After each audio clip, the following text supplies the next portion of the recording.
Du Rocher, du Trizac. Dans ce cas-ci, est-ce que c'est criminel? Pantoute. Une dualité qui rassemble les idées. Mais non, tu peux pas dire ça. Hein? On rembobine cette affaire-là. Non. Prends soin de toi, là. Oui, Hein? tu me protèges. Je le sais. Contre toi-même. La rencontre du Rocher, du Trizac. Écoute, Benoît, quand Ouais. je parle. Sophie, bonjour. Ah, Benoît, je suis découragée. Pourquoi? Avant même que je suis même pas capable de te dire bonjour, je suis découragée.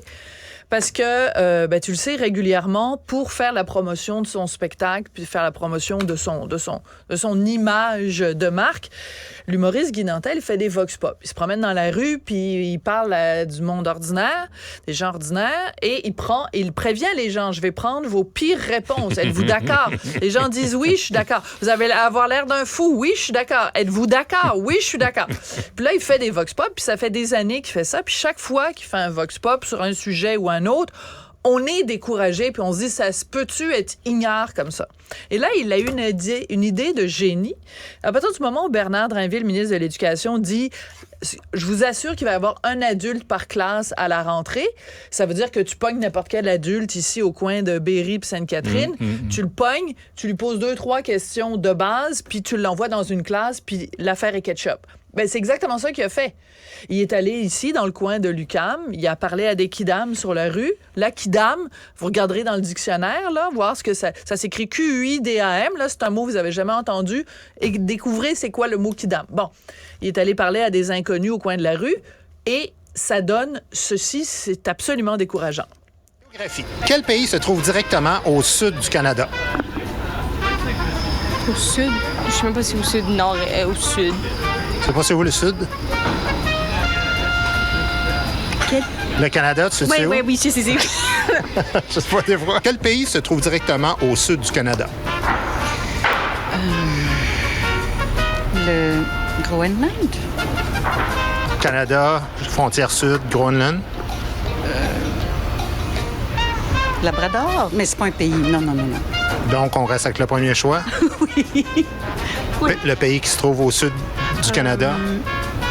Vous l'avez, là, hein? Groenland. Voilà.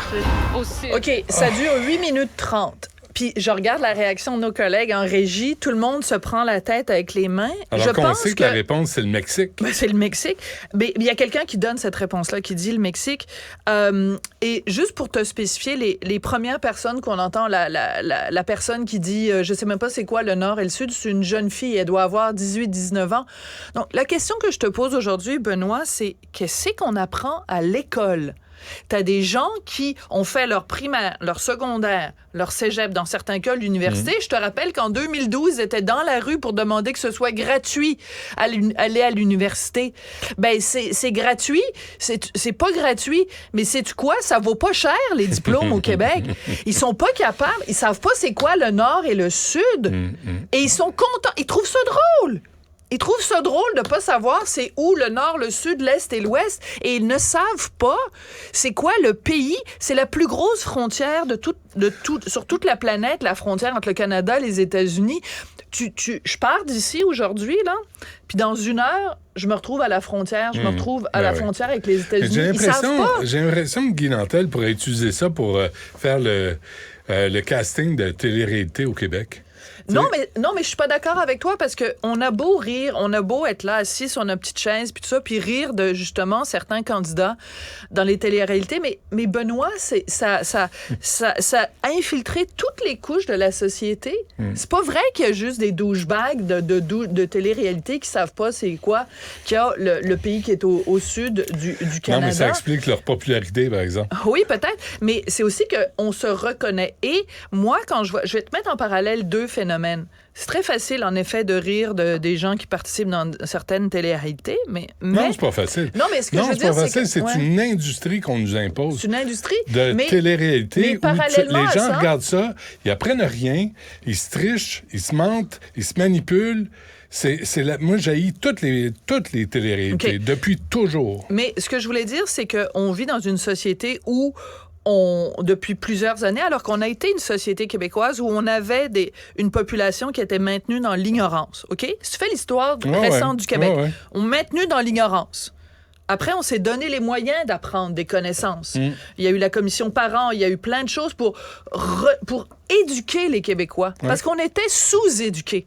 On était fiers quand il y avait un membre de la famille qui se rendait à l'école, qui se rendait à l'université, quand les gens avaient des lettres, quand les gens avaient des diplômes. Et on est passé de cette société qui a monté en termes d'éducation à une société qui dévalorise l'éducation, qui dévalorise les connaissances. Je te donne juste un exemple parce que c'est un ami à moi. Mathieu Bock-Côté, il fait des phrases à rallonge. Même moi, des fois, je suis pas capable de le suivre. Il commence une phrase, tu sais qu'il s'en va, il fait comme 3 saltos arrière. Tu sais même pas par où il va atterrir. Mais comme société, qu'est-ce qu'on fait avec un Mathieu Bock-Côté? Ah, tu parles de moi, je comprends rien quand tu parles, Mathieu Bock-Côté. C'est comme... Pourquoi vous avez quelqu'un qui a des lettres, qui a des références, qui est capable de citer Voltaire dans le texte, puis au lieu de le valoriser, puis de dire « Hey, bravo, ce gars-là, il réussit en France, puis c'est un gars qui a des connaissances, qui est capable de parler avec... » Puis c'est pas son accent, là, parce qu'il n'y a pas un accent français, là, comme d'autres que je connais, mais c'est... On ridiculise les gens qui ont des connaissances et on valorise les gens Mais il va falloir qu'on trouve le point de bascule. Il va falloir qu'on trouve dans l'histoire où ça a cassé en éducation. À quel moment on a arrêté d'enseigner, puis on s'est mis à faire de la discipline, à gérer les cas problèmes, à sortir l'alphabet pour trouver des diagnostics. As-tu vu le reportage de la presse, hier ou avant-hier, dans les cégeps? Les raisons, si vous avez, les raisons que les étudiants de cégep utilisent pour pas se présenter, c'est parce que j'ai travaillé cet été, fait que j'ai besoin de me reposer avant de commencer le cégep. Il commence le cégep 2 semaines, 3 semaines après que la session soit commencée. Je m'en vais faire l'épicerie, fait que j'irai pas à ton cours. Je pars en voyage avec ma mère, fait que sais-tu quoi? Donne-moi les notes du cours. Sophie, voyons. Excuse-moi, mais au primaire, là, les gars sont pas à l'école le vendredi parce qu'il y a des tournois de hockey. C'est ça qu'on accorde comme importance à l'éducation puis à l'école. Il y a une méchante oui, mais en même temps, à faire s'ils se déchargent... Non, c'est les parents, là. S'ils sont hyperactifs puis que le hockey leur permet d'être plus concentrés quand ils reviennent à l'école le lundi. C'est qu'il a joué le vendredi soir, puis jeudi soir, puis la fin de semaine. Là, les parents disent aux gars, l'école, c'est pas important, le tournoi de hockey, c'est plus important. Oui, mais regarde, quand c'est la semaine de relâche, là, ça arrive chaque année, parle à n'importe qui enseigne au primaire, au secondaire, au cégep, c'est toujours la même chose. T'as une semaine de relâche, puis là, la semaine après, t'as des gens qui sont absents puis qui appellent le prof en disant donne-moi les notes. Pourquoi t'étais pas là? Je suis partie en semaine de relâche. La semaine de relâche, c'était la semaine d'avant. Oui, mais ça coûtait moins cher cette semaine-là. C'est sûr que ça coûte moins cher quand t'es pas en semaine de relâche, mais sais-tu quoi? On fait une semaine de relâche pour que tout le monde soit en classe en même temps. Il faut les accommoder parce que sinon, t'es intolérante. En tout cas, allez écouter ça, parce que c'est absolument hilarant, puis je reçois Guy Nantel à mon émission un peu plus tard. Très bien. Merci. Merci. Au revoir. Restez connectés.